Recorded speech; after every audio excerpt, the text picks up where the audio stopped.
نحمده ونصلي على رسوله الكريم اما بعد فاعوذ باللہ من الشیطان الرجیم بسم اللہ الرحمن الرحیم معزز ناظرین السلام علیکم ورحمۃ اللہ وبرکاتہ۔ میں ہوں میاں محمد اکرم آپ کی خدمت میں حاضر۔ ناظرین، آپ صلی اللہ علیہ وسلم کی ایک حدیث کا مفہوم ہے کہ آپ صلی اللہ علیہ وسلم نے فرمایا کہ جو شخص گھوڑا رکھتا ہے یا گھوڑے رکھتا ہے شوق کے لحاظ سے، تو اس کے اندر تکبر پیدا ہوتا ہے، یعنی کہ گھوڑے کی جو صفات ہیں ان کے اس کی شخصیت پہ اثرات ہوتے ہیں۔ اور جو شخص اونٹ رکھتا ہے تو اس شخص کے اندر اونٹ کی صفات کے اثرات ہوتے ہیں اور اس کے اندر بغض اور کینہ پیدا ہو جاتا ہے۔ تیسرا وہ شخص ہے جو بکریاں پالتا ہے یا رکھتا ہے، اس کے اندر مسکینیت پیدا ہو جاتی ہے، اس کے اندر عاجزی، تواضع، صبر۔ یہ اللہ کے نبی صلی اللہ علیہ وسلم کی فرمان الحمدللہ ان پہ ہم سب مسلمانوں کا یا ہر مومن کا ایک یقین ہوتا ہے کہ یہ ہماری کھوپڑی میں بات نہ بیٹھے اور بات ہے، لیکن اللہ کے نبی کا فرمان بالکل سچ ہے۔ ناظرین، آج میں اس حوالے سے جو بات کرنے لگا ہوں وہ میاں محمد نواز شریف صاحب، ان کا جو انتخابی نشان ہے وہ شیر ہے، اور شیر کے انتخابی نشان ہونے پر یہ پوری کی پوری فیملی اتراتی بھی ہے، اس پہ فخر بھی کرتی ہے، اس پہ غرور بھی کرتی ہے، اور پھر اس سے بڑھ کر کے انہوں نے شیروں کو پال بھی رکھا ہے۔ اور ظاہری بات ہے کہ ایک خطرناک قسم کا شیر درندہ ہے، اور جو میں نے اللہ کے نبی صلی اللہ علیہ وسلم کی ایک حدیث کا جو مفہوم بیان کیا ہے، کیونکہ اللہ کے نبی صلی اللہ علیہ وسلم کا جو فرمان ہوتا ہے وہ ایسے ہوتا ہے جیسے سمندر کو ایک کوزے میں سمو دیا جائے، اس کی تشریح کا دائرہ جو ہے وہ بہت زیادہ وسیع ہوتا ہے۔ اس سے یہ بھی لگتا ہے کہ جانوروں کے بھی جن کو پالتا پوستا ہے انسان یا ان کو بطور پیٹ کے رکھتا ہے، ان جانوروں کے بھی انسانی شخصیت پر بہت زیادہ اثرات مرتب ہوتے ہیں۔ تو میاں نواز شریف صاحب کی فیملی پہ بھی اگر غور کیا جائے تو اس شیر کی جو درندگی کے اوصاف ہیں یا صفات ہیں، خاندان کے ہر شخص پہ اس کے اثرات بھی مرتب ہیں، اور یہ متاثرین ہیں شیر کی صفات سے، شیر کی درندگی سے۔ جس طرح کہ انہوں نے ملک کے ساتھ کیا ہے، یہ کوئی درندگی سے کم نہیں ہے۔ حال ہی میں جو ایک انتخابی درندگی کی ہے انہوں نے، کہ ابھی تک بھی وہ لکشمی میں جو بیلٹ پیپر چھاپے جا رہے ہیں، اور ابھی تک بھی یہ اس درندگی کے تسلسل کو انہوں نے جاری رکھا ہوا ہے۔ ناظرین، ہر چیز کا جو ہے اختتام،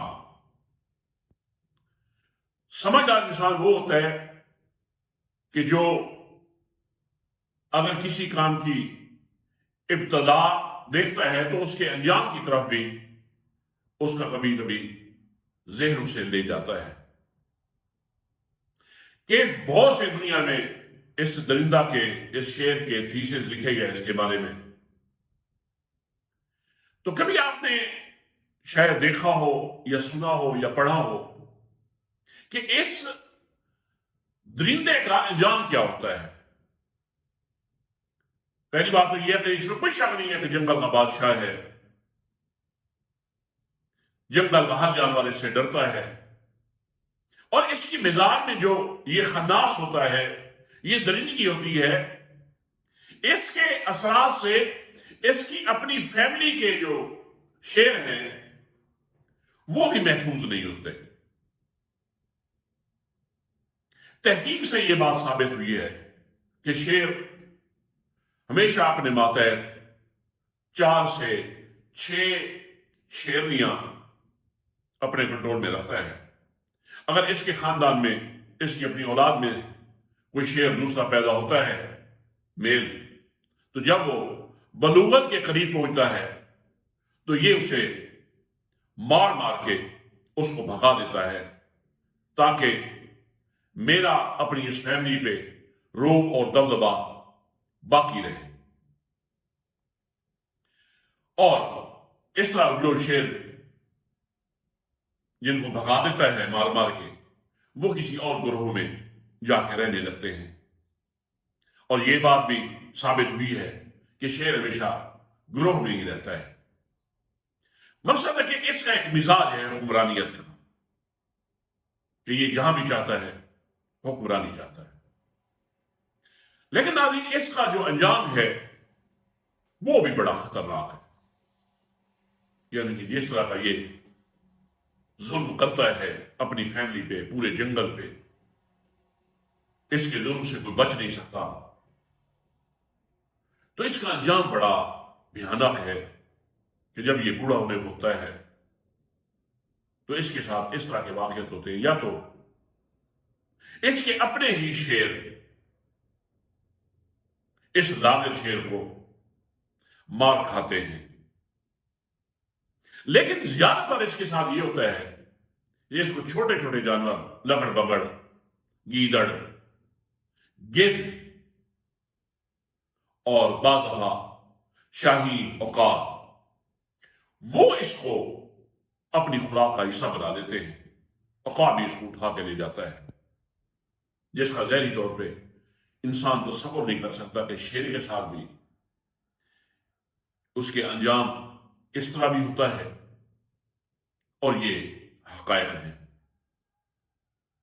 اب جو میاں نواز شریف کا شیر ہے اس کا انجام ہے، اور انجام کوئی اچھا نہیں ہوتا، یہ ایک حقیقت ہے۔ جو مرضی کر لیں ان کا انجام برا ہے۔ ان کے شریف فیملی کے اندر جو لوگ بھی ہیں وہ ایسے سمجھیں کہ اس شیر کے اندر جو صفات ہوتی ہیں ان صفات کا یہ روحانی طور پہ مجسمہ ہے۔ یہ ان کے اندر بھی وہی خواہش ہے شیر والی کہ اپنی حکمرانی دوسرے کو برداشت نہیں کرنا، اور ظلم کے ذریعے اپنی طاقت اور اپنے روب اور دبدبے کو قائم رکھنا ہے۔ یہ ان کا شیوا ہے۔ اور اب اس سے لگ رہا ہے نا، ذرا آپ آبزرو کر کے دیکھ لیں کہ شریف خاندان حکمرانی کے حوالے سے وہ کسی دوسرے کو برداشت نہیں کرتا۔ اب جیسے انہوں نے پنجاب کی وزیر اعلیٰ مریم نواز صاحبہ کا نام منتخب کر دیا ہے، حالانکہ ان کا نہ کوئی ایکسپیرینس ہے۔ دوسرا یہ کہ نون لیگ کے جو سپورٹر ہیں وہ بھی بیچارے ان کے ساتھ رہ رہے کہ ان کے اندر بھی ایک خوف اور دبدبا ہے، جیسے جنگل میں شیر کے سامنے کوئی بغاوت نہیں کر سکتا، اسی طرح یہ لوگ بھی شریف خاندان کے خلاف بغاوت نہیں کر سکتے، اتنا تک بھی نہیں کہہ سکتے کہ جناب آپ یہ غلط کر رہے ہیں، یہ اچھا کر رہے ہیں، تنقید نہیں کر سکتے، اور یہ نہیں کہہ سکتے کہ بھئی آخر آپ کی فیملی سے ہی وزیر اعظم یا وزیر اعلیٰ کیوں؟ کیا آپ عقل کل ہیں؟ کیا ہم میں سے کوئی ایسا باصلاحیت نہیں ہے؟ کیونکہ ان لوگوں کی جو مثال ہے وہ ایسے سمجھے کہ یہ لگڑ بگے اور گیدڑ ہے، ان کے اندر جرأت نہیں ہے، ان کے اندر غیرت نہیں ہے، کہ یہ اس طرح کی آواز اٹھا سکیں۔ بہرکیف ناظرین، یہ آپ کو بتا دیں کہ یہ ایک حقیقت ہے کہ ان کا انجام بہت برا ہونے والا ہے، اور یہ اپنے انجام کو ضرور پہنچیں گے۔ ہر چیز کا ایک اینڈ ہوتا ہے، ان کا بھی اینڈ ہو گیا ہے۔ ناظرین، ایک اور خبر کہ انوار اللہ کاکڑ صاحب جو ہمارے کیئر ٹیکر پرائم منسٹر ہیں، ان کو عدالت نے طلب کیا ہے، تو انہوں نے عدالت جانے سے بچنے کے لیے انہوں نے ایک عجیب قسم کا ڈرامہ کیا ہے کہ عدالت کو یہ درخواست دے دی ہے کہ میں اس وقت یہاں پہ نہیں ہوں، میں کراچی جا رہا ہوں۔ حالانکہ یہ بات منظر عام پہ آ گئی ہے کہ حضرت نے ایک جھوٹا ڈرامہ کیا ہے کہ پروٹوکول کے ساتھ چند گاڑیاں ایئرپورٹ کی طرف گئی ہیں اور یہ شو کیا ہے کہ جناب کراچی گئے ہوئے ہیں کاکڑ صاحب، اور یہ حقیقت میں یہ پرائم منسٹر ہاؤس میں موجود تھے۔ یا یہ وہ شخصیت ہیں، یہ وہ انسلٹ پروف پرسنالٹی ہے کہ جس طرح یہ ایجوکیشنل انسٹیٹیوٹ میں جاتے رہے اور اسٹوڈنٹس نے ان کی جو درکت بنائی ہے، یقین جانیے کہ اندازہ یہ ہوتا ہے کہ ان لوگوں کا عزت سے، غیرت سے، شرم سے، حیا سے کوئی تعلق نہیں ہے، کہ یہ بھی اپنے آپ کو یہ سمجھتے ہیں کہ عدالت کون ہوتی ہے ہمیں بلانے والی، یا عدالت میں پیش ہونا یہ اپنی توہین سمجھتے ہیں۔ یقین جانیے افسوس ہوا کہ جس ادارے کے سربراہ کو پکڑ لیں، جھوٹ پر ببری، جھوٹ بولتے ہوئے شرم نہ آئی۔ اللہ کے نبی صلی اللہ علیہ وسلم کی ایک حدیث کا مفہوم ہے کہ کچھ لوگ ایسے ہوں گے جن کو اللہ تعالیٰ کبھی بھی معاف نہیں فرمائیں گے۔ پہلا کون سا؟ جھوٹا بادشاہ۔ بادشاہ ہے پھر جھوٹا ہے، اور اللہ کے بندے تمہیں کس چیز کا ڈر ہے؟ لیکن سمجھ نہیں آتی کہ یہ جھوٹے بادشاہ، ان کا انجام کیا ہوگا۔ ناظرین، اس وقت جو پاکستان کے حالات ہیں، الحمدللہ جس طرح کا پی ٹی آئی کے ساتھ جن جن جماعتوں کا اتحاد ہو رہا ہے، جس طرح کے لوگوں نے اپنی خدمات کو ڈیڈیکیٹ کر دیا ہے، تو انشاءاللہ وہ وقت قریب ہے کہ جب ہمارا ملک تسلط سے، طاقتوروں کے تسلط سے مجھے آزاد ہوتا دکھ رہا ہے الحمدللہ، اور ایک وقت آئے گا ہماری قوم، ہمارا ملک آزاد ہوگا، ہم اپنے ملک و قوم کے مفاد کے لیے فیصلے کریں گے، ہماری خارجہ پالیسی آزاد ہوگی، اور یہ وقت الحمدللہ ہمیں اس کے آثار روز روشن کی طرح نظر آنے لگے ہیں۔ تو ناظرین، اس دعا کے ساتھ کہ اللہ تعالیٰ ہمارے ملک و قوم کا حامی و ناصر ہو، اور اللہ تعالیٰ ہمیں ہر قسم کے شرور و فتن سے ہماری حفاظت فرمائے، تو اسی کے ساتھ ہی آپ سے اجازت چاہتا ہوں۔ السلام علیکم ورحمۃ اللہ وبرکاتہ۔